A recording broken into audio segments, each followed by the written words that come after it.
નમસ્કાર મિત્રો, સ્વાગત છે તમારું અમારી ચેનલમાં. મિત્રો, આજની કહાની ખૂબ જ જ્ઞાનવર્ધક અને સમજવા લાયક બનવાની છે. તો આ કહાનીને અંત સુધી ધ્યાનથી સાંભળજો, કેમ કે અધૂરું જ્ઞાન ક્યારેય કામ લાગતું નથી.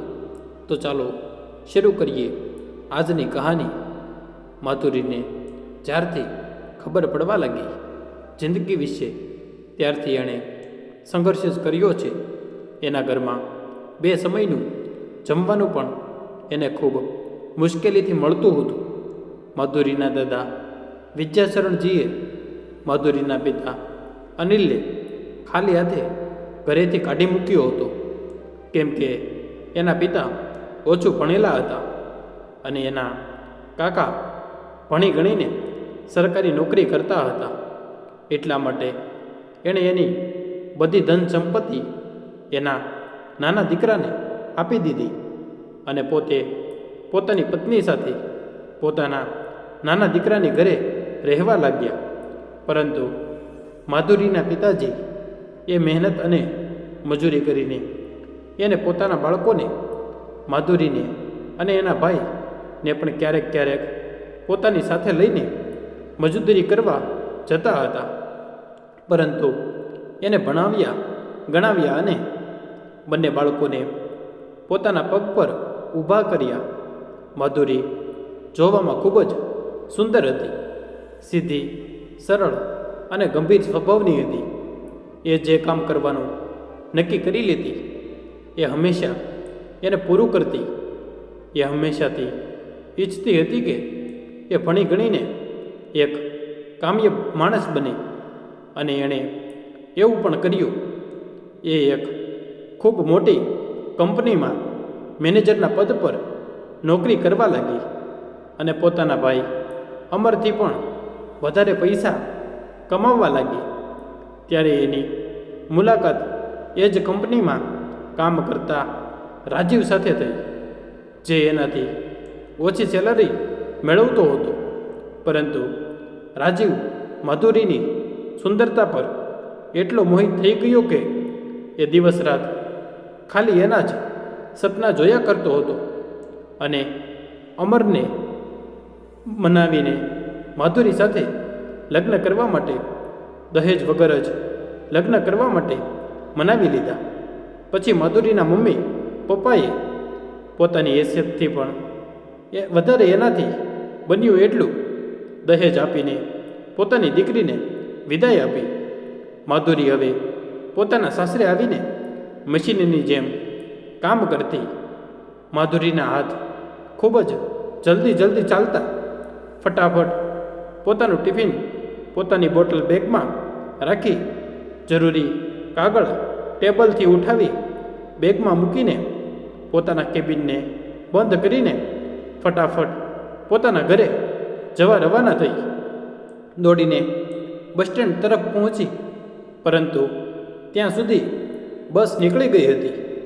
હવે બીજી બસ કોણ જાણે કેટલી વાર પછી આવશે. એક તો આ બસવાળા પણ જ્યાં સુધી બસ આખી રીતે છલોછલ ના ભરાય ત્યાં સુધી ના ઉપાડે. પણ હવે એ કંઈ નથી કરી શકતી, એટલે ખાલી બસમાં જઈને બેસી ગઈ. એમ પણ બધા દિવસો કરતાં એ અડધો કલાક મોડી હતી.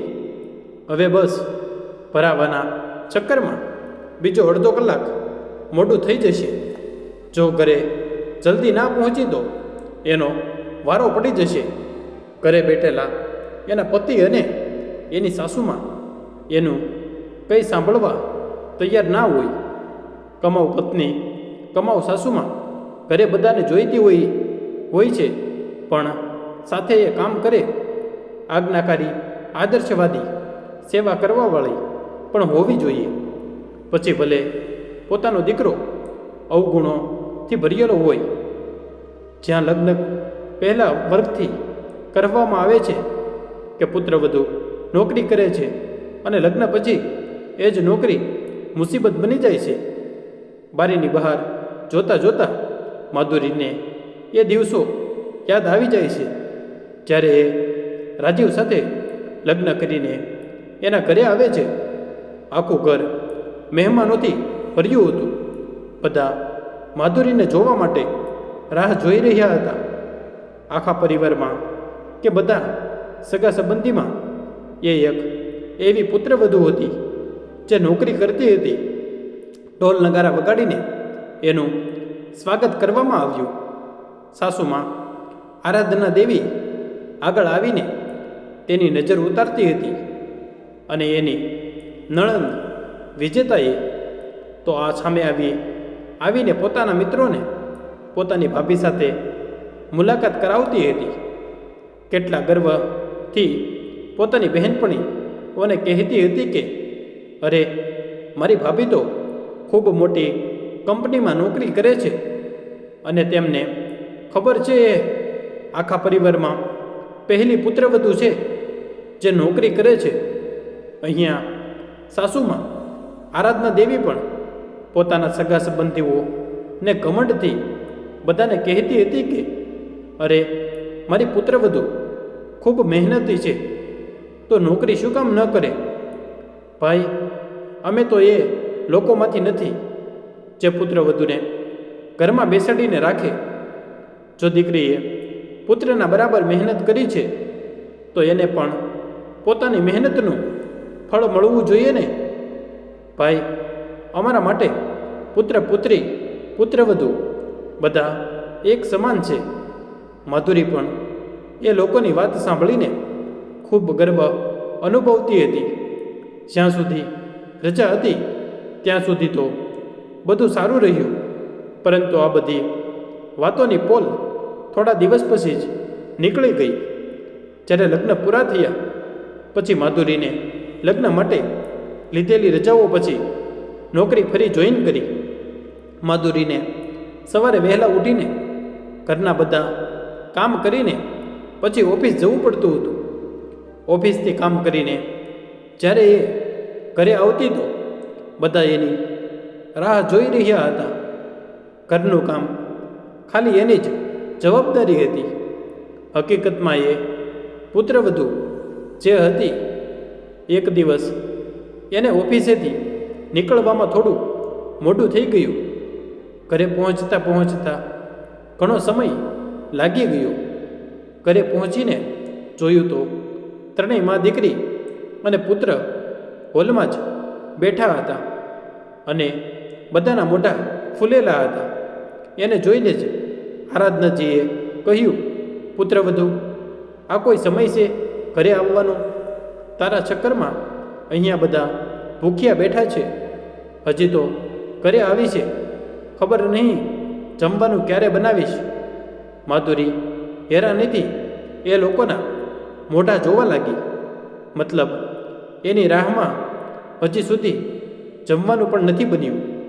મતલબ પુત્રવધુના ઘરે આવ્યા પછી શું ઘરના બધા લોકો જમવાનું બનાવવાનું ભૂલી ગયા? વિજેતાએ પણ કહ્યું, ભાભી, હવે ઊભા ટાઈમ વેસ્ટ ના કરો, ફટાફટ જમવાનું બનાવો.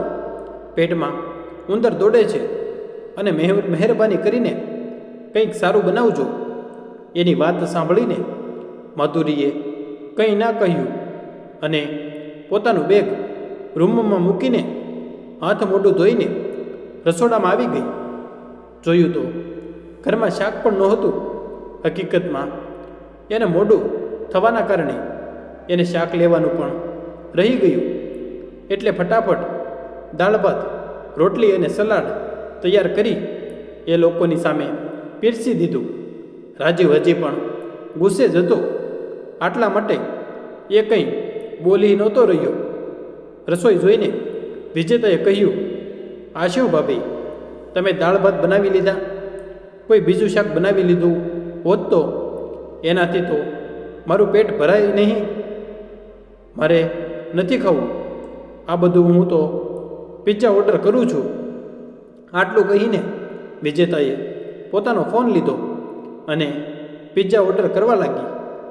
માધુરીથી રહેવાનું નહીં તો એણે કીધું, દીદી, ઘરમાં શાક નહોતું એટલે દાળ ભાત બનાવ્યા અને પિઝા ઓર્ડર કરવા જતા તો જમવાનું શું કામ બનાવડાવ્યું? આ તો તમે પહેલાં પણ ઓર્ડર કરી શકતી હતી. એની વાત સાંભળીને આંખોમાં આંસુ લઈને આરાધનેજી બોલી, મારી તો કિસ્મત જ ખરાબ છે. ઘરમાં પુત્રવધુ આવી પણ કોઈ સુખ ચેન નથી. દિવસભર આનું ઘર ચાચવું અને જમવામાં શું મળે? દાળ રોટલી, અને ઉપરથી હવે મારી દીકરીના પિઝા પણ ભારી પડવા લાગ્યા છે. મમ્મીજીએ એવું શું કહી દીધું જેથી તમે આંસુ વહાવવા લાગ્યા? માધુરીના આટલું કહેવાથી રાજીવ જોરથી રાડો પાડીને બોલવા લાગ્યો, આ કોઈ સમય છે તારો ઘરે આવવાનો? નોકરી પર જા છો એનો મતલબ એવો નથી કે પોતાની મનમની કરવા લાગે. જો ઘરમાં ઢંગનું જમવાનું બનાવીને નથી ખવડાવી શકતી તો શું જરૂર હતી તારી આ ઘરમાં? અને ઉપરથી મમ્મી સાથે બોલાચાલી કરે છે. રાજીવ, મેં એવું શું કરી દીધું જેથી તું મારા પર આ રીતે રાડો પાડે છે? માધુરીએ પણ થોડા તેજ અવાજમાં કહી દીધું. પછી શું? રાજીવે એક દિવસ જોરદાર થપ્પડ માધુરીના ગાલ પર ચડી દીધી. અચાનકથી પડેલા આ થપ્પડથી માધુરી સ્તબ્ધ થઈ ગઈ. રાજીવ તો થપ્પડ મારીને પોતાના રૂમમાં જતો રહ્યો, પણ આરાધનાજીએ પણ સંભળાવવામાં કંઈ બાકી ના રાખ્યું.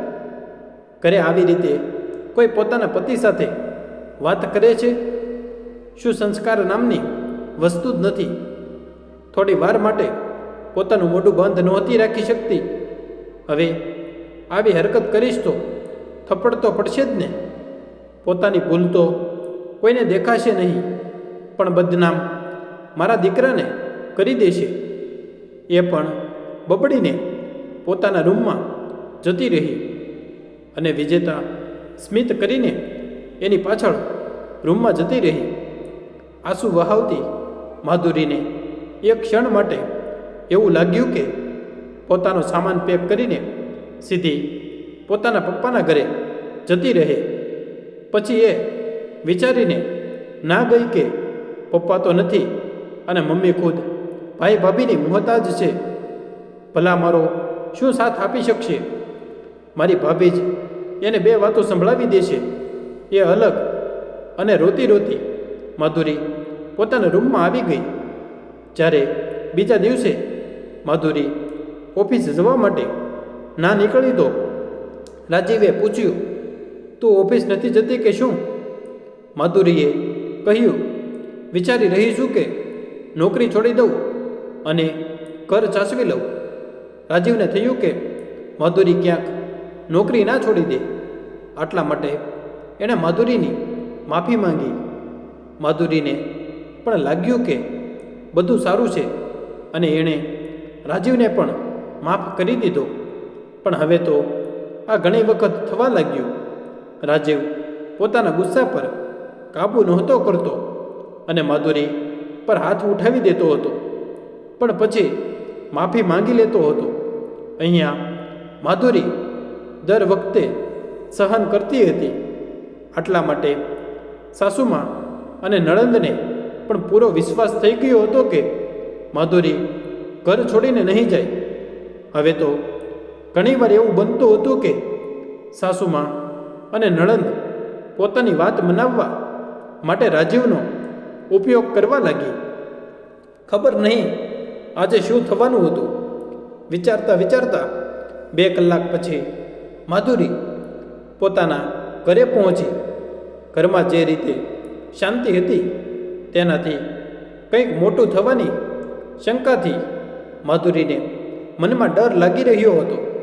માધુરી ઘરમાં જાય છે તો જોવે છે રાજીવ ગુચ્છામાં બેઠો હતો.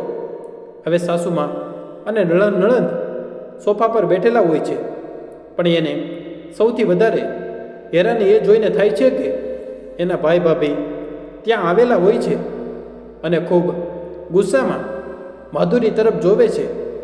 માધુરીને અહેસાસ થઈ જાય છે કે આ લોકોએ જ ભાઈ ભાભીને અહીંયા બોલાવ્યા હશે, નહીં તો આજે એના લગ્નને 5 મહિના થઈ ગયા, પણ પોતાની મરજીથી બંને ક્યારેય મળવા માટે નથી આવ્યા.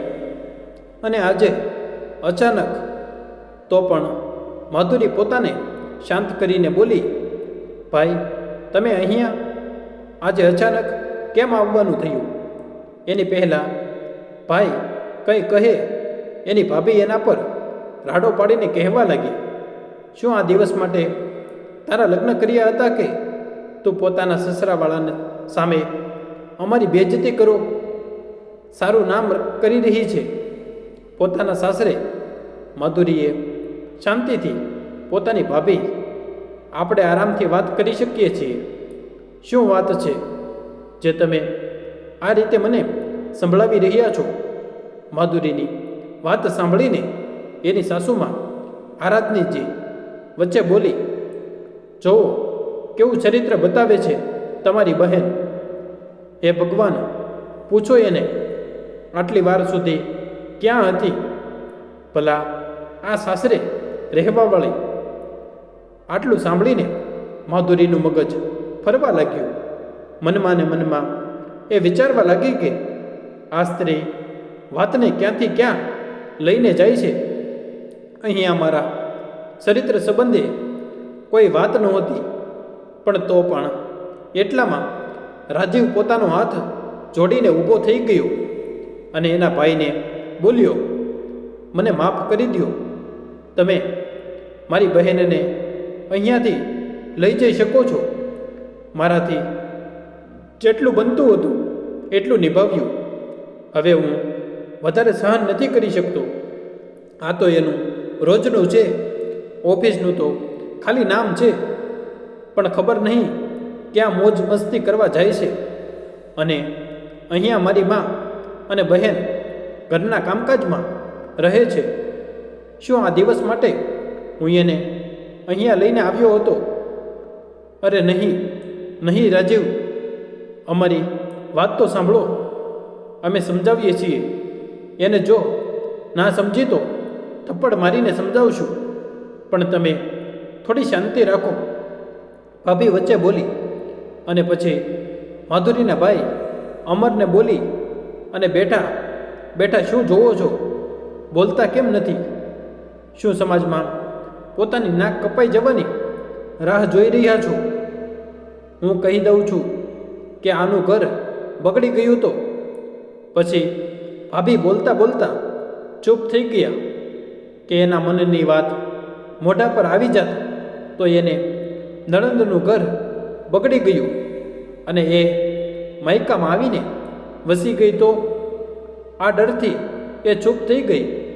છેલ્લે ભાભીની વાત સાંભળીને ભાઈ પણ બોલ્યા, આ શું હું સાંભળું છું? માધુરી, તને અમારી ઇજ્જતની કોઈ પરવા છે કે નહીં? અરે પુત્રીઓ તો પણ પોતાના મમ્મી પપ્પાની ઇજ્જત માટે શું શું કરી જાય છે, અને તને જો અચ્છા શુંથી શું સહન કરી જાય છે? ભાઈ જણાવો મને. ભાભીને જોઈને તો એવું નથી લાગતું કે એણે પોતાના સાસરે કંઈ સહન કર્યું હોય. ઉલટાનું મારું મોઢું ના ખોલાવો. તમે મને અહીંયા આવીને શું કામ સમજાવો છો? માધુરીએ આંખોમાં આંસુ ભરીને કહ્યું, લ્યો, આજ દિવસ જોવાનો બાકી રહી ગયો હતો મારે. જ્યારે તમારી બહેન તમારી સગી નથી તો અમારી શું હશે? હવે તો સાબિત થઈ ગયું ને કે હજી પણ તમારે કોઈ પ્રૂફ જોઈતું છે. આરાધનાજીના એ પોતાનો હાથ આગળ કરીને કહ્યું. માધુરીની ભાભીએ કહ્યું, અરે હું પણ નિભાવું છું. તારી મા સાથે પણ હિંમત કોઈની નથી. મને કંઈ કહી દે. તો માધુરીએ જવાબ આપ્યો, તમને કોઈ કંઈ નથી કહી શકતું ભાભી. અને કેવી રીતે કહો છો? મા સાથે એ પણ બધાને સારી રીતે ખબર છે. તમારી કહાની તો આજુબાજુમાં બધે જ ચર્ચામાં છે. એટલા માટે તમે ના બોલો તો જ સારું રહે છે. કેમ કે જો તમારા જેવી પુત્રવધુ આને મળી જત ને તો આને લોટ અને દાળનો ભાવ ખબર પડત. આટલામાં એના ભાઈ કંઈક કહેવા ગયા તો માધુરી હાથ જોડી લીધા. મારું તમને એક નિવેદન છે કે તમારે મારા ઘરના મેટરમાં બોલવાની કોઈ જરૂર નથી. જે પોતાની મા માટે નથી બોલી શક્યા એ મારી માટે શું બોલવાના? ભાઈ માફ કરો, હવે મારું હું જાતે જ જોઈ લઈશ. મને મારા પગ પર ઊભી કરી છે તો મારા પર વિશ્વાસ રાખો.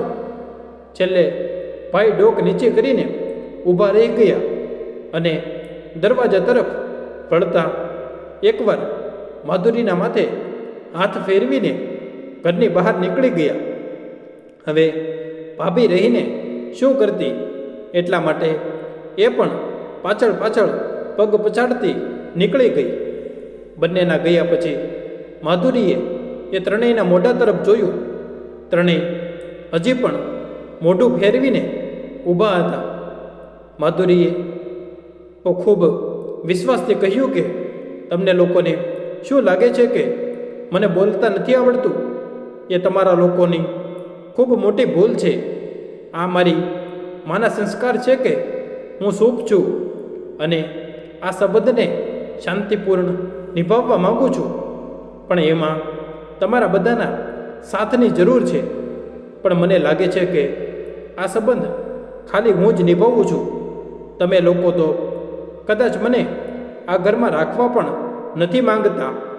આટલા માટે આજે તમે લોકોએ મારા ચરિત્ર પર આંગળી ઉઠાવી દીધી. પણ તમે ભૂલ કરી રહ્યા છો. જે સ્ત્રી સહન કરે છે એ જ્યારે પોતાનામાં આવી જાય ત્યારે શુંથી શું કરી શકે છે એનો અંદાજો તમને નથી. જો મારા ચરિત્ર પર આંગળી ઉઠાવી તો હું જવાબ પણ આપીશ. આટલું કહીને માધુરી અંદર રૂમમાં જવા લાગી તો રાજીવે એનો હાથ પકડી લીધો. રાજીવે માધુરીનો હાથ પકડીને જોરથી મરોડી નાખ્યો. એના કારણે માધુરીની રાડ નીકળી ગઈ. રાજીવ માધુરીની પણ રાડો પાડીને બોલવા લાગ્યો. ખૂબ જીભ ચાલવા લાગી છે તારી, તો અમને સમજાવે છે. હાથ પગ તોડી નાખીશ ત્યારે સમજમાં આવશે તને. આવું કહેતા કહેતા રાજીવે માધુરીને જોરથી ધક્કો માર્યો અને માધુરી નીચે પડી ગઈ. તો માધુરીનો હાથ મરડાઈ ગયો અને ઉપરથી એટલી જોરથી ધક્કો લાગ્યો કે જમીન સાથે માધુરીનું માથું ભટકાઈ ગયું. જેના કારણે માધુરી પીડાતા જોઈ આરાધનાજી બોલ્યા, બેટા એકવાર પાઠ ભણાવી દ્યાને. હવે તો જ આને સમજમાં આવી ગયું કે આના માયકાવાળા અહીં આવીને બોલવામાંથી રહ્યા. ખૂબ જીભ ચાલતી હતી આની પોતાના ભાઈ ભાભી સામે. આરાધનાજીની વાત સાંભળીને રાજીવ પણ ખૂબ માધુરીને એક નજરે જોતા બોલ્યો, બસ મમ્મી, આજે આનો ઈલાજ કરી દઉં છું. પોતાની જાતને શું સમજે છે? આ નોકરી કરે છે તો પોતાની જાતને સમજે છે શું? આજે આને બતાવી જ દઈએ કે સાસરે કેવી રીતે રહેવાય. આવું કહેતા કહેતા રાજીવ માધુરી તરફ આગળ વધ્યો અને એનો હાથ પકડીને જબરજસ્તી ખેંચીને ઘરની બહાર કાઢી નાખી અને દરવાજો બંધ કરી દીધો. માધુરીની રાડો પાડતી હતી, બોલતી રહી, રાજીવ મહેરબાની કરીને મારી વાત તો સાંભળો, મને ઘરમાં આવવા દ્યો. આ રીતે તો ના કાઢ, હું ક્યાં જઈશ? ગમે ત્યાં જઈને મર, પણ અમારો પીછો છોડી દે. કાં તો સારી રીતે પુત્રવધુ બનતા શીખી લે, જેવી રીતે અમે કહીએ એમ રે, કાં તો ક્યાંક બીજી જગ્યાએ જતી રહે. રાજીવ પણ અંદરથી રાડો પાડીને બોલવા લાગ્યો, અરે મમ્મી, ક્યાં સુધી ચાલશે આ તમાશો? મને ખૂબ જોરથી ભૂખ લાગી છે. હવે એને તો તમે બહાર કાઢી નાખી જમવાનું કોણ બનાવશે? વિજેતા એ કહ્યું તો આરાધનાજી રાજીવ તરફ જોતા બોલી, અરે બેટા છોડ, એને સવાર સુધી તો એની અકલ ઠેકાણે આવી જશે. તો સવારનો નાસ્તો તો એ બનાવી લેશે, પણ અત્યારે ભૂખ લાગી છે, બહારથી જ જમવાનું મંગાવી દે. કંઈક જમીને આરામ કરી રે, ખૂબ થાકી ગયા છીએ. તો રાજીવ એ જમવાનું ઓર્ડર કર્યું અને સોફા પર આવીને બેસી ગયો. અહીંયા માધુરી કદાચ પોણા કલાક સુધી દરવાજો ખટખટાવતી રહી. માધુરીની સામે જ વિજેતાએ આવીને ખાવાની ડિલિવરી લીધી, પણ માધુરીને ઘરમાં આવવા પણ ના દીધી. આજુબાજુના લોકો પણ ભેગા થઈ ગયા, પણ રાજીવ અને એના ઘરવાળાએ એને ઘરમાં જ ન આવવા દીધી. માધુરી ઘણી વાર સુધી ઘરની બહાર બેઠી રહી, પણ એના ઘરવાળા ખાઈ પીને પોતપોતાના રૂમમાં સૂવા જતા રહ્યા. જ્યારે ઘરની લાઇટ બંધ થઈ ગઈ ત્યારે માધુરીને સમજમાં આવ્યું કે આ લોકો નહીં સુધરે. માધુરી એકલી આવતા જતા લોકો એને જોતા હતા, એનો સામનો કરતી હતી. માયકામાં નહોતી જઈ શકત, હવે કરે તો શું કરે? આજુબાજુની મહિલાઓ આપસમાં વાત કરતી હતી. જો એક એ દિવસ હતો જ્યારે આ લોકો પુત્રવધૂની નજર ઉતારતા હતા, અને આજે જુઓ બિચારીને ઘરની બહાર કાઢી નાખી. ભણેલી ગણેલી છે, આત્મનિર્ભર છે, ઘરનું કામ પણ સંભાળે છે, અને બીજું શું જોઈએ લોકોને પુત્રવધૂથી? ઘરે પુત્રવધુ માટે ક્યારે સમય બદલાય છે કે નહીં? શું ફાયદો આવી રીતે આત્મનિર્ભર બનવાનો? કેટલું પણ કહી લ્યો, દુનિયા બરાબરીની છે, પણ પુત્રવધુ માટે વિચારતો એના એ જ છે. બધાની વાતો માધુરીને સંભળાતી હતી. પછી કંઈક વિચારીને માધુરી ઊભી થઈ અને બોલી, હું ભણેલી ગણેલી છું, અને સૌથી મોટી વાત, આખા ઘરને સંભાળી શકું છું. તો પછી શું કામ સસુરાલવાળા મોહતાજ બનું? હવે આ લોકોને હું સબક શીખવાડીશ. માધુરીએ પોતાનો ફોન લીધો અને કોઈકને ફોન કર્યો. થોડી વાર પછી કોઈક એનજીઓથી લોકો આવ્યા, અને પછી સાથે પોલીસ આવી. બહાર ઊભેલી માધુરીને જોઈને એ લોકોએ માધુરી સાથે વાત કરી અને આજુબાજુના લોકો પાસેથી જાણકારી લઈને પછી ઘરના દરવાજાને જોઈ જોરથી પચાડવા લાગ્યા. આટલી જોરથી દરવાજાનો ખખડાવવાનો અવાજ સાંભળીને ઘરમાં બધાની ઊંઘ ઉડી ગઈ. બહાર થતા ઘોંઘાટથી બધા હેરાન થઈ ગયા. હિંમત કરીને રાજીવે દરવાજો ખોલ્યો અને જોયું તો બહાર એનજીઓવાળા પોલીસવાળા સાથે ઊભા હતા.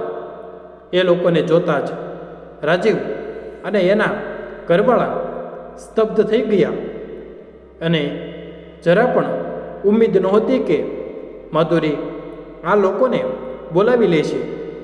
જ્યારે માધુરીએ કેસ ના કર્યો તો એ લોકો માધુરીના ઘરવાળાને વોર્નિંગ આપીને જતા રહ્યા, અને 2 કલાકના તમાશા પછી મજબૂરીથી રાજીવ એના પરિવારવાળાએ માધુરીને ઘરે લાવ્યા. ઘરે આવ્યા પછી સૌથી પહેલાં માધુરીએ જમવાનું ઓર્ડર કર્યું. માધુરી પોતાનું જમવાનું લઈને હોલમાં જ બેસીને ખાવા લાગી. અરે આરાધનાજી બોલી, જુઓ તો કેટલી બેશરમ છે, કેટલો તમાશો થઈ ગયો, અને આ અહીંયા બેસીને આરામથી ખાય છે, જેમ કંઈ થયું જ ના હોય. તમારી પાસેથી જ શીખ્યું છે સસુમાં. હમણાં થોડી વાર પહેલાં તમે લોકોએ પણ આ બધું જ કર્યું હતું. માધુરી બોલતા બોલતા ખાવાનું ચાલુ રાખ્યું. રાજીવ ગુસ્સામાં બોલ્યો, ખૂબ તમાશો કરી લીધો તે આજે. અમારા ઘરનો સૌથી મોટી ભૂલ જે તે એ લોકોને બોલાવ્યા. હવે તને કોણ બચાવશે? આવું કહેતા રાજીવ માધુરી તરફ આગળ વધ્યો. જેવી જ એણે માધુરીની બાજુ પકડીને એની ઉપાડવાની કોશિશ કરી, આટલામાં માધુરીએ એને જોરદાર થપ્પડ મારી દીધી. માધુરીના આવા વર્તનથી બધા જોતા જ રહી ગયા. આરાધનાજી પોતાના મોઢા પર હાથ રાખીને હેરાનીથી માધુરી તરફ જોતી રહી ગઈ. વિજેતા પણ ક્યારેક પોતાના ભાઈ તરફ તો ક્યારેક પોતાના મમ્મી તરફ જોવા લાગી. રાજીવ પોતાના ગાલ પર હાથ રાખીને એને એક નજરે જોતો રહ્યો. તારી એટલી હિંમત કે તે મને થપ્પડ મારી? ભૂલી ગઈ તું હું પતિ છું તારો? અચ્છા, પતિ? કેવો પતિ? કયો પતિ? અને પતિ કેવો હોય છે તને ખબર પણ છે? હક જતાવતા આવડે છે તને, પણ જવાબદારી નિભાવતા ના આવડી તને. પતિ બનવાનો તો ખૂબ શોખ છે તને, પણ પતિનું માન સન્માન શું હોય છે એ તો ખબર નથી તને. આરાધનાજી, અરે બેશરમ, એટલું પ્રોબ્લેમ હતું તો અહીંયાથી જતી રહી હોત અને અમને ચેનથી રહેવા દે. તો માધુરી હસીને બોલી, અરે આટલી સરળતાથી કેવી રીતે ચેનથી રહેવા દઉં તમને લોકોને? હું તો જઈ શકતી હતી પણ નહીં, અને આ થપ્પડ પણ પહેલાં મારી શકતી હતી પણ મારી નહીં. બસ મારે તમારા લોકોનું મોઢું સામે લાવવું હતું, એ મેં લાવી દીધું. મેં તમને પહેલાં પણ કહ્યું હતું હું કમજોર નથી, તો પણ તમે લોકોએ ભૂલ કરી. અને શું કામ જાઓ અહીંયાથી? માફ કરજો સાસુમાં, પણ તમારા દીકરાએ જેટલા થપ્પડ મારી છે બધા થપ્પડની કિંમત વસૂલ કરીને જ રહીશ. જે દિવસે એની કિંમત પૂરી થઈ જશે પોતાની રીતે જ જતી રહીશ, પણ ત્યાં સુધી તમારા લોકોનું જીવવાનું હરામ કરી દઈશ.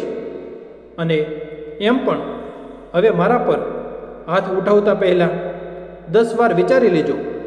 બધાને ખબર પડી ગઈ છે કે તમે લોકો મને પરેશાન કરો છો. કાલે મારી સાથે કંઈ પણ થાય તો સૌથી પહેલાં તમારે લોકોને જવાબ આપવો પડશે. પછી તમે જાણો અને તમારું કામ.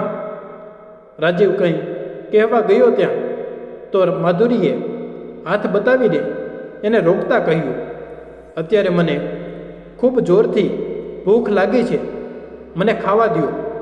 અને હા સાસુમાં, કાલથી તમારા ઘરનું કામ તમે ખુદ જ સંભાળજો કે પોતાની દીકરી પાસે કરાવજો.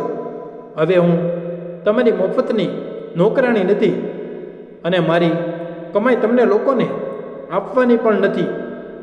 હવે મારાથી જેટલું થશે એટલું જ કરીશ. માધુરીએ આટલું કહીને ચૂપચાપ જમવા માટે બેસી ગઈ. પણ હવે કોઈની હિંમત નહોતી એને એ જગ્યાએથી ઊભી કરવાની, કેમ કે બધાને સમજમાં આવી ગયું હતું કે આજે પુત્રવધુ બોલી છે તો એ ચૂપ રહેવાની નથી. એક એ દિવસ હતો અને આજે એક આ દિવસ છે. માધુરીના સસુરાલવાળાની હિંમત ના થઈ એને બીજી વાર પરેશાન કરવાની. હવે માધુરી પોતાની મરજીથી ઉઠતી, સમય પર નાસ્તો શા બનાવતી, રસોઈ બનાવતી. એમ એ ખૂબ જ સંસ્કારી હતી. આટલા માટે એ ઘરના બધા લોકો માટે જમવાનું બનાવી લેતી, પણ બાકીના કામ એની સાસુમાં અને નણંદ કરતી. હવે એની હિંમત નહોતી કે માધુરીને કંઈ ખોરું ખોટું કહે, અને જ્યારે પણ માધુરીને પાછા આવવામાં મોડું થઈ જતું એ પોતાના માટે ખાવાનું ઓર્ડર કરી લેતી અને ડાઇનિંગ ટેબલ પર બેસીને આરામથી ખાતી. એનું આવું વર્તન જોઈ આરાધનાજી અને વિજેતા બળીને રાખ થઈ જતી. એ લોકો પણ બહારથી જમવાનું ઓર્ડર કરવા ઈચ્છતી, પણ જ્યારે રાજીવ પાસે પૈસા માંગતી તો એના તો પોતાના જ શોખ પૂરા કરવામાં એના બધા પૈસા ખર્ચ થઈ જતા. તો પોતાની મા બહેનને ક્યાંથી આપે? એ બંને મા દીકરીનું નાનું એવું મોઢું કરીને સૂપ બેચી જતી. જ્યારે માધુરી પોતાની સેલેરીનો 1 રૂપિયો પણ નહોતી આપતી, ત્યારે એક દિવસ આરાધનાજી હાથ જોડીને માધુરી પાસે માફી માંગતા બોલી, પુત્રવધુ, તું સાચે સત્યની મૂર્ત છે. જ્યારથી ઘરમાં બોલાચાલી થઈ છે, રાજીવને તો પોતાની સેલેરી પણ પૂરી નથી પડતી. એ મારી પાસે પૈસા માંગે છે. જો પૈસા ના આપું તો ઝઘડો કરવા લાગે છે. ત્યારે માધુરીએ કહ્યું, હા માજી, રાજીવને દારૂની લત લાગી ગઈ છે, આટલા માટે એ ઓફિસ પણ નથી જતો. એટલા માટે એની જગ્યાએ કોઈ બીજાને કામ પર રાખી લીધા છે. હવે એના સસુરાલવાળા એક દાણા માટેના મોહતાજ હતા. એટલા માટે આરાધનાજી અને વિજેતાએ માધુરીના પગ પકડીને માફી માંગી અને રાજીવને સાચા રસ્તા પર લાવવા માટે વિનંતી કરી. માધુરી સંસ્કારી હતી, આટલા માટે પોતાની સાસુમાં અને નણંદને પગ પરથી ઊભા કરીને કહ્યું, તમે લોકો ચિંતા ના કરો, હું એને સમજાવીશ. અને મા કે સાસુમાના હાથ પોતાની પુત્રવધૂના પગ પર પડવા માટે નહીં, પણ આશીર્વાદ આપવા માટે ઉઠવા જોઈએ. તમે એવું કામ શું કામ કરો છો જેથી તમારે કોઈના પગે પડવું પડે? હવે તમને તમારી ભૂલનો અહેસાસ થઈ ગયો છે, એ જ મારી માટે ખૂબ મોટી વાત છે.